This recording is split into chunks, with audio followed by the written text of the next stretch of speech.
avec Lolo. On a reçu un mail de Imelda depuis... bonjour Lolo. Bonjour Imelda. Merci à Polynésie Première pour ce que vous faites.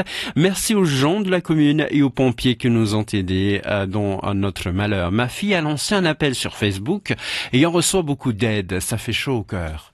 Oui, Imelda, il faut bien entendu tirer un énorme coup de chapeau à tous les mouteuils, pompiers, employés EDT, ouvriers, techniciens ou simples bénévoles qui mettent les pieds dans la boue pour venir en aide aux sinistrés. L'émission spéciale de lundi soir sur notre chaîne a montré l'étendue hallucinante des dégâts et si l'on parle souvent de Facebook dans cette chronique, c'est parce que nous y trouvons de l'info de proximité en temps réel, photos et vidéos à l'appui. Alors certes, on peut se méfier de Facebook pour bien des aspects négatifs et toxiques, mais comme je le disais récemment, les Polynésiens ont su en faire un outil de communication et c'est plus que jamais vrai dans des circonstances aussi impressionnantes.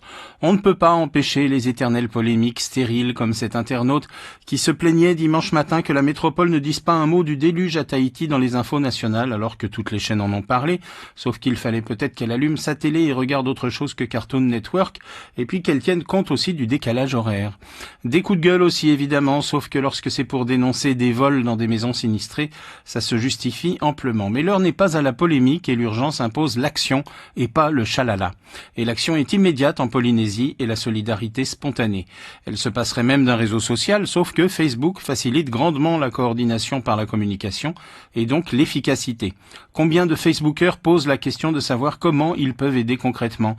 Un ami propose sa Jeep pour treuiller des véhicules en difficulté, un autre propose ses bras pour aider qui aurait besoin de vider une maison sinistrée, une autre propose de donner un frigo en bon état, d'autres encore offrent du linge enfants et adultes. Autant de propositions qui trouvent très vite des réponses. C'est plus que jamais le moment de faire ses placards et ses fonds de tiroir. On a tous chez nous quelques fringues que l'on ne met plus, des fringues d'enfants devenues trop petites, alors plutôt que d'aller faire des puces pour récupérer 2000 ou 3000 francs, c'est le moment d'un élan généreux en déposant ça à la mairie de votre commune, à la Croix-Rouge, dans une salle omnisport qui sert d'abri. C'est super facile à trouver avec ou sans Facebook.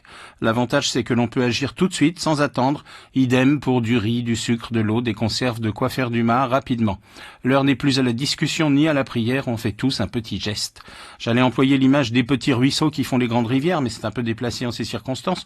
En tout cas, on a tous notre part à faire, chacun à notre petit niveau, et les Polynésiens n'ont besoin de personne pour se serrer les coudes naturellement et se donner la main spontanément en cas de coup dur. Merci beaucoup, c'était De quoi je m'y mêle avec Lolo.